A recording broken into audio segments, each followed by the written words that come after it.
This video is sponsored by Rhino Shield. The iPhone 13 might look boring, but I have breaking news. This might be the first iPhone ever where I can't complain about anything. In the past, I've certainly done many videos on iPhones, I've certainly used iPhones, and they've always been good, but they've never been perfect. And certainly the perfect device does not exist. But what I think has been a difficulty for me is that I've always been tempted by something on the Android side, whether it's 5G, whether it's a folding device, whether it's a 120 hertz display.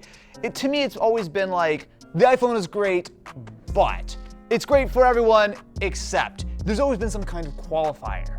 But with the iPhone 13 Pro, that qualifier can really kind of be dropped out. This phone now does basically everything. So one of the things I think is most interesting about these phones is how similar they look. I mean, you look at this iPhone 13 mini, and from the back, short of the camera being slightly different looking, it's pretty much exactly the same as the 12 mini that's been living in my pocket for the last year. Same thing goes for something like the iPhone 13 Pro.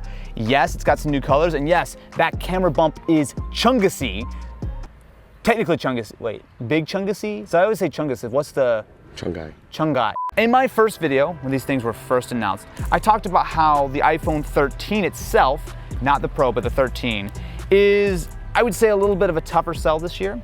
In the past, I think it's been a little bit of an easier conversation to have because when you go between the regular 13 and the Pro, it's like, oh, it's basically the same phone, this one's slightly different.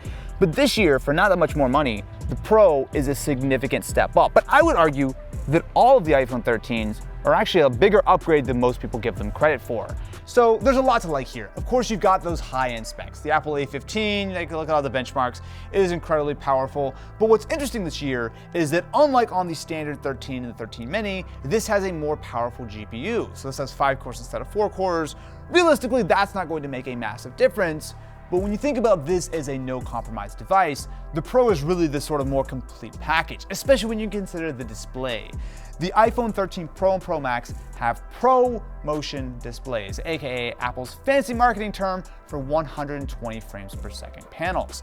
Now, the iPhone has always had the performance, right? For 7, 8 years now, iPhones have pretty universally been the most powerful phones that you can buy. However, over the last few years, in my opinion, they've been a little bit hamstrung by their displays. 60 hertz is fine, it seems smooth enough, but once you experience 90 or 120 frames per second on a phone display, you really can appreciate just how smooth things are. And in a world where $200 Android devices have 90 hertz displays, and even though they have a fraction of the performance, they have that sort of smooth scrolling and that kind of capability, it makes the more powerful iPhones feel inferior. But no longer is that a downside because the displays on these phones are terrific. Now, I don't want to sound biased here. I mean, I certainly spend a lot of time with my Z Flip 3, for example, which is still really my overall favorite phone, but that is a phone that is filled with compromise. And the iPhone just isn't this year, right? I mean, yeah, this phone looks exactly the same as the iPhone of last year. People are like, oh, it's an iPhone 12s, but if you think about what you get with this device and the upgrades, they are significant, right? Not only do you get the better cameras, which we'll talk about in a second, not only do you get the better performance, but you also get a big jump to battery life, anywhere between 1.5 hours and 2.5 hours more that Apple quotes based on which model you pick up. And in my limited testing, that seems pretty accurate. I mean, all of these phones, but especially when you get to the Pro and especially the Pro Max, they have serious longevity, which is great when you pair it with the rest of the package. Now, are there nitpicks? Sure, absolutely. Especially when you look at the Pro and the Pro Max. These things are just heavy. And while that might not necessarily be the be-all, end-all of a phone, if you're using this thing one-handed for a while, you gotta get some forearm strength. Is that the finger strength? What am I using to hold this right now? I'm using 1, 2, 3, yeah, forearm strength. No, do you think it's called forearm because there's 3 fingers and an arm? Speaking of iPhones, this video is sponsored by our friends over at Rhino Shield. Now, we've done a lot of tests on Rhino Shield stuff over the past, and these, in my opinion, are the most durable cases and the most durable packaging of any device that I actually would want to carry with me on a daily basis. These have survived some serious drops. How many times have you dropped my phone for a Rhino Shield spot? Boxer, what are you doing? Oh. The nice thing about these is that not only do they fit perfectly for the brand new iPhone 13 mini, iPhone 13 Pro, Max, as well as a lot of the other earlier iPhones. I've got my 12 mini here in that sweet PewDiePie floor gang case. We got NBA. NBA. League of Legends. League of Legends. We got NASA. NASA. We got Pac-Man. Pac-Man. We got Dinosaur with soldiers. I don't think that's a collab. Is that a collaboration? I don't know. There's also a lot of customization with the Mod NX line, which can go from everything from a bumper, you can add the rear protection, you can also swap out the colors of the buttons. Rhino Shield sell excellent screen protectors, and you can also protect your other Apple devices with things like cases for AirPods as well as your Apple Watch. So if you're ready to protect your brand new iPhone 13 or maybe even an older iPhone or Android device, definitely be sure to go check out the link in the description where you can get up to 20% off for the first week this video goes live, or 10% after that. They got worldwide shipping, you've got full lifetime replacement warranty if you're ever able to somehow destroy your Rhino Shield. So of course, huge thank you to Rhino Shield for sponsoring this portion of our iPhone video. The biggest upgrade on the iPhone 13 that's really noticeable are of course the new cameras, not only on the standard 13 and the mini, but especially on the Pro and the Pro Max. So this entire video is being shot on the iPhone 13 Pro Max, and we've been using a variety of different lenses and stuff, and we'll talk a little bit more about some of the specifics, but the thing that I really appreciate is how big of an upgrade this truly is. What I like about this is the fact that Apple has put some real effort into what are with all the bugs? Is it because I'm sitting on the bug bench? Because there are like ants crawling on me right now. So this is the setup we're using to record the video with right now. Ken's using the Pro Max, as well as we're using some of these Rode Labs, which of course the audio on an iPhone is decent, but it's never as good as using something external. But the nice thing is, this is the entire rig, right? There's nothing else to this, which makes a big difference when it comes to actually making our content simpler and easier to shoot. So the iPhone 13 sees a slightly smaller camera upgrade. So the ultra wide has been improved and the standard lens is a little bit better. Essentially, it's very similar to what we had on the iPhone 12 Pro Max last year, but the Pro is where it's at. Not only do you have a much improved ultra wide camera with macro mode, you've got the new main camera, you also have the telephoto. And when you put all this together with more ants on me, then you'll find that there's I would say a significant upgrade in iPhone camera performance. Now, no one would say that the iPhone 12 of last year was a slouch. I mean, honestly, a lot of videos on the channel have been shot somewhat or primarily on an iPhone 12 mini, right? You've used the 12 Pro Max. Like, we use iPhones all the time in videos, and it cuts pretty seamlessly with a lot of our much more expensive cameras. But the Pro this year really does take it to the next level.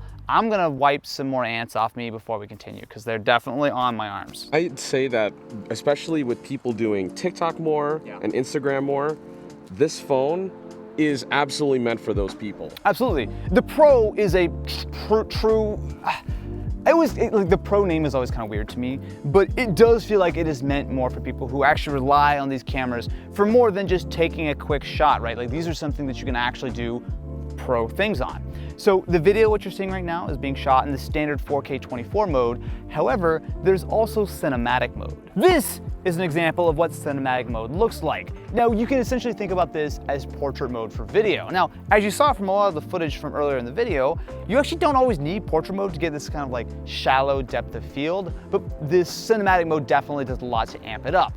There are some sacrifices. So not only does this not work on the ultra wide, so it only works on the 1X and the 3X telephoto lenses, but it also only records at 1080p 30, which 1080p is fine, although it would be nice if we could shoot at 24 instead of 30 for some weird reason. And one thing I will say is that there is still more to come specifically on the Pro model. So ProRes, the codec, is coming to these devices at some point later this year.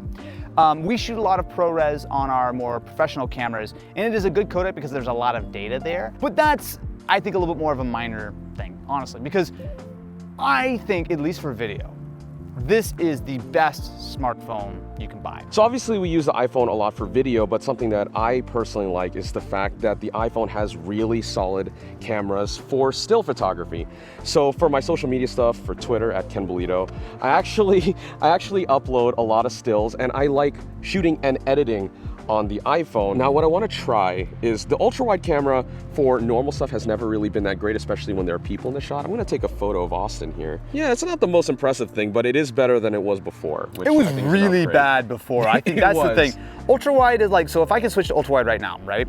So this is what the video looks like on ultra wide, and I actually think the video is a little bit kinder to it than the photos, because like, I mean, this is a cool look. Like I can get right on top of you, and yet this still looks fine, and we have autofocus. Yeah. But when you go between this and the standard mode, there's a pretty significant bump in quality. Something else worth considering is the price. So these devices are pretty much universally the exact same price as their 2020 counterparts. There is one exception to that, which is the iPhone 13 and the 13 mini now have double the base storage, which is a nice improvement. That's about roughly a $50 price cut compared to where they were last year. But in a year that has been filled with chip shortages of everything from cars to GPUs, that has massively inflated prices and certainly made it more expensive for everyone, Apple included, to get their hands on chips, I actually do want to say that it is a good thing that Apple's been able to deliver these phones on time and at the same price. It would have been the easiest thing in the world for Apple to be like, oh, well, you know, due to chip shortage, et cetera, we're gonna bump up the price of all the iPhones this year by $50 or $100, and they would have made billions of dollars in additional profit. But they didn't do that. Now, I guess on the flip side, can I really be that happy about a company who didn't raise their prices? Probably not. But in a world where I pay double MSRP on graphics cards on a regular basis, it's certainly something to consider. The iPhone 13 Pro is an incredibly solid package, and I'm really curious, what do you think it's missing outside of something like Android? Seriously, let me know in the comments below, because as far as I'm concerned, this is not only one of the most complete iPhones that they've ever sold, this is one of the most complete Apple products that I've tried in a very, very long time.